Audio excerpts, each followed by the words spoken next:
ಎಲ್ಲರಿಗೂ ನಮಸ್ಕಾರ. ನಾನು ಡಾಕ್ಟರ್ ಮಹೇಶ್ ಭಟ್, ಶ್ರೀ ಗಣೇಶ್ ಆಯುರ್ವೇದಿಕ್ ಸೆಂಟರ್, ಯಲ್ಲಾಪುರ. ಆಯುರ್ವೇದದ ಪ್ರಕಾರ ಎಲ್ಲ ಕಾಯಿಲೆಗಳಿಗೆ ಮೂಲ ಕಾರಣ ಯಾವುದು ಅನ್ನೋದನ್ನು 2 ಶ್ಲೋಕದ ಮೂಲಕ ವಿವರವಾಗಿ ಹೇಳಿದ್ದಾರೆ. Root cause of all disease ಅಂತ ಹೇಳ್ತೀವಿ. ಮೊದಲನೇದು ರೋಗಂ ಸರ್ವೇ ಅಪಿ ಮಂದಾಗ್ನಿ ಅಜೀರ್ಣೆ ಕುಪಿತಮಲ ಸಂಚಯತೆ. ಅರ್ಥಾತ್ ಎಲ್ಲ ರೋಗಕ್ಕೂ ಮೂಲ ಕಾರಣ ಮಂದಾಗ್ನಿ ಅಥವಾ ವೀಕ್ ಡೈಜೆಷನ್. ಇದನ್ನು ನಾವು ದುರ್ಬಲ ಜಾಠರಾಗ್ನಿ ಅಥವಾ ದುರ್ಬಲ ಲಿವರ್ ಅಥವಾ ದುರ್ಬಲ ಮೇದೋಜೀರಕ ಗ್ರಂಥಿ, ಈ ಒಂದು ಜೀರ್ಣಕ್ರಿಯೆ ಅಥವಾ ಅಗ್ನಿ ಅನ್ನೋದು ಕಡಿಮೆ ಆದಾಗ ಅದು ಇಂಡೈಜೆಷನ್ ಅಂತ ಹೇಳ್ತೀವಿ. ಅದನ್ನು ಅಜೀರ್ಣ ಆಗ್ತದೆ. ನಾವು ತಿನ್ನಂಥ ಆಹಾರ ಜೀರ್ಣವಾಗದೇ ಇದ್ದಾಗ ಇದರಿಂದ ಅಜೀರ್ಣ ಉಂಟಾಗಿ ನಮ್ಮ ದೇಹದಲ್ಲಿ ಆಮ ಉತ್ಪತ್ತಿ ಆಗ್ತದೆ. ಆಮ ಅಂದರೆ ಇದನ್ನು ಟಾಕ್ಸಿಕ್ ವೇಸ್ಟ್ ಅಥವಾ ವಿಷತ್ಯಾಜ್ಯ ಅಂತ ಹೇಳ್ತೀವಿ.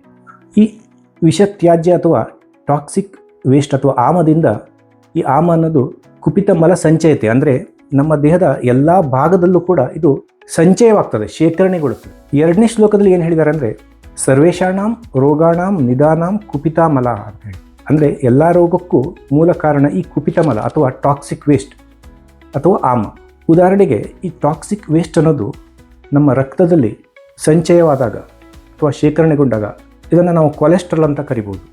ಕೊಲೆಸ್ಟ್ರಾಲ್ ಯುಕ್ತ ರಕ್ತ ಹೃದಯವನ್ನು ಸಂಚಾರವಾದಾಗ, ಹೃದಯಕ್ಕೆ ಹೋದಾಗ ಇದು ಹೃದಯಾಘಾತಕ್ಕೆ ಕಾರಣವಾಗ್ಬೋದು. ಇದೇ ಒಂದು ಟಾಕ್ಸಿಕ್ ಮಟೀರಿಯಲ್ ಅಥವಾ ಆಮ ಅನ್ನೋದು ಬ್ರೈನಿಗೆ ಹೋಗಿ ಬ್ರೈನಲ್ಲಿ ಸಂಚಯವಾಗಿ ಬ್ರೈನ್ ಸ್ಟ್ರೋಕಿಗೆ ಕಾರಣವಾಗ್ಬೋದು. ಇದು ಲಿವರಲ್ಲಿ ಸಂಚಯವಾದಾಗ ಇದರಿಂದ ಲಿವರ್ ಸಿರೋಸಿಸ್ ಅಥವಾ ಫ್ಯಾಟಿ ಲಿವರ್ ಆಗ್ಬೋದು.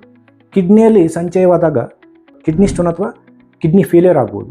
ಇದು ನಮ್ಮ ಎಲ್ಲ ಸಂಧಿಗಳಲ್ಲಿ ಅಥವಾ ಜಾಯಿಂಟ್ನಲ್ಲಿ ಶೇಖರಣೆ ಆದಾಗ ಆಮವಾತ ಅಥವಾ ರುಮಟಾಯ್ಡ್ ಆರ್ಥ್ರೈಟಿಸ್ ಆಗ್ಬೋದು. ಹೀಗೆ ಎಲ್ಲ ರೋಗಕ್ಕೂ ಮೂಲ ಕಾರಣ ಈ ಒಂದು ಆಮ ಅಥವಾ ಟಾಕ್ಸಿಕ್ ವೇಸ್ಟ್ ಅಥವಾ ವಿಷತ್ಯಾಜ್ಯ ಅಂತ ಹೇಳಿದ್ದಾರೆ.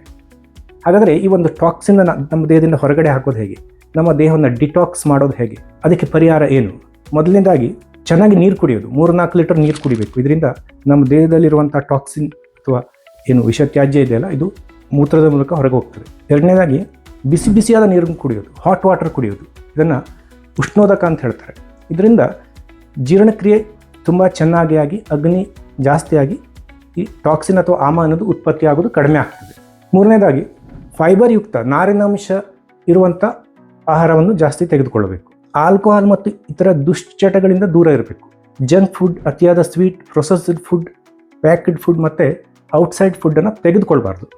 ಉಪವಾಸ, ಫಾಸ್ಟಿಂಗ್ ಅಂತ ಹೇಳ್ತೀವಿ. ಲಂಘನಂ ಪರಮೌಷಧಂ, ಇಂಟರ್ಮೀಡಿಯೇಟ್ ಫಾಸ್ಟಿಂಗ್ ಇರ್ಬೋದು. ಅಂದರೆ ಸಂಜೆ 7 ಗಂಟೆ ನಂತರ ಏನನ್ನು ತೆಗೆದುಕೊಳ್ಳದೆ ಇರೋದು ಬೆಳಗಿನ ತನಕ, ಮತ್ತು ವಾರಕ್ಕೊಮ್ಮೆ ಉಪವಾಸ ಮಾಡೋದು ತುಂಬ ಹೆಲ್ಪ್ಫುಲ್ ಆಗಿರುತ್ತೆ. ಅಲ್ಲದೆ ಸರಿಯಾದ 8 ತಾಸಿನ ನಿದ್ರೆ, ಇದು ಕೂಡ ತುಂಬ ಯೂಸ್ಫುಲ್ ಆಗಿರುತ್ತೆ. ಇದಲ್ಲದೆ ಆಯುರ್ವೇದದಲ್ಲಿ ಹೇಳಿರತಕ್ಕಂಥ ವಮನ ವಿರೇಚನ ಕ್ರಿಯೆಗಳು ನಮ್ಮ ದೇಹವನ್ನು ಡಿಟಾಕ್ಸಿಫೈ ಮಾಡಿಕೊಳ್ಳಿಕ್ಕೆ ಅನುಕೂಲಕರವಾಗಿದೆ. ಧನ್ಯವಾದ.